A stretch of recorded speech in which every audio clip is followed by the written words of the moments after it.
Bwana akakuongoze kwenye mambo yako ya uchumba. Bwana akafanikishe ndoa. Bwana akawategemeze. Bwana akawashikilie. Haya mambo ya uchumba haitakuwa tena ni aibu na mpasuko. Shetani ashindwe milele. Baba, ninaombea wote ambao wako ndani ya uchumba, ya kwamba huo uchumba unaenda kufuzu na itakuwa ni ndoa kwa jina la Yesu Kristo, mwana wa Mungu waishie. Mashetani na majini ambao wanakaanga kwa daraja, wote nimewakemea, wote nimewachoma moto kwenye madaraja. Ninakataa mashetani na majini kwenye hilo daraja ambalo linajulikana kwa ajali. Hiyo imepingwa kabisa kupitia sadaka mnazotuma, kupitia dhabihu mnazoleta. Shetani akae kwenye madaraja. Huyo shetani ametokomea kwa jina la Yesu Kristo. Ugonjwa wa kutokwa na damu ufike mwisho dakika hii. Hakuna kutokwa damu tena. Matatizo ya uterus, matatizo ya prostate, matatizo yoyote ya njia ya msalani, hayo yote tumeyakusanya na kuyatuma back to sender kwa jina la Yesu Kristo. Bwana Yesu, tunainua mikono, tusamehe dhambi zetu zote, makosa ya zamani, makosa ya hivi majuzi, makosa ya jana na leo, dhambi ambazo tumetenda. Mungu wa ajabu, tusamehe, especially ile dhambi ya kwenda kwa mganga. Mungu akatusamehe wote. Ninasema tusamehewe dhambi zote, hususan ile dhambi ya kwenda kwa ushirikina. Mungu atusamehe. Inua mikono yote miwili juu. Wakati unafanya mikono namna hii, malaika aingie, malaika aingie. Endelea kupunga mikono kwa dakika moja ijayo. Punga hiyo mikono my brother, punga hiyo mikono my sister, katika jina la Yesu Kristo. Matatizo yako ya shingo, matatizo yako ya koo, shida zako za titi moja, zote zinaenda unapopunga mikono kwa jina la Yesu Kristo. Shida za mtoto wako wa kike ambazo zimekusumbua miaka na mikaka, hizo shida zinaenda wakati unapunga mikono ukiwa nyumbani.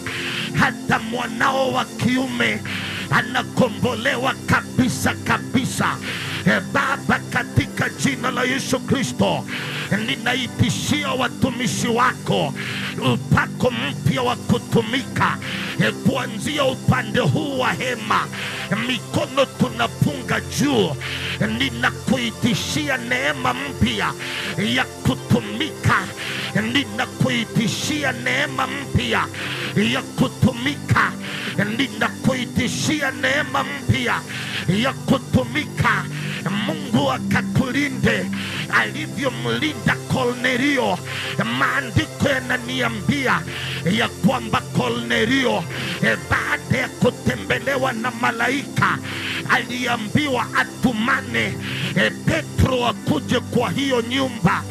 My brother and my sister, yani Kornelio mtu wa mataifa, utamletaje Petro aingie kwa nyumba yako? Lakini alipotumana Petro alijileta kwa hiyo nyumba. Baada ya hii crusade, baada ya dhabihu na sadaka za kwako, kuna vitu ambavyo vilidhaniwa haviwezi vikaja mikononi mwako. Bwana anasema anavileta. Lebretetesia efepekti kichipika fiataya hesimai ragatayada yakikipakata kongimidishia. Yani Kornelio mtu wa mataifa alituma watu wawili, akawaambia waende wamlete Petro. Petro ni Myahudi, Wayahudi hawawezi wakaingia kwa nyumba za watu wa mataifa, lakini Petro aliingia. My brother and my sister, kuanzia wewe na kuendelea, itikadi zote ambazo zinapinga mafanikio yako zote zinapinduliwa. Bwana kuna vitu atakutendea ambavyo vitawashangaza watu wengi, wewe ukiwa mmoja wao. Ijapokuwa maadui zako watashangaa, hata wewe mwenye kutendewa na kuambia utashangaa. Kama vile Kornelio aliona Petro kwa mlango na akaingia kwa nyumba yake. Labda alikuwa anaogopa ya kwamba Petro atafika kwa mlango lakini hata ingia ndani, lakini kwa kustaajabia kwa Kornelio, Petro aliingia ndani.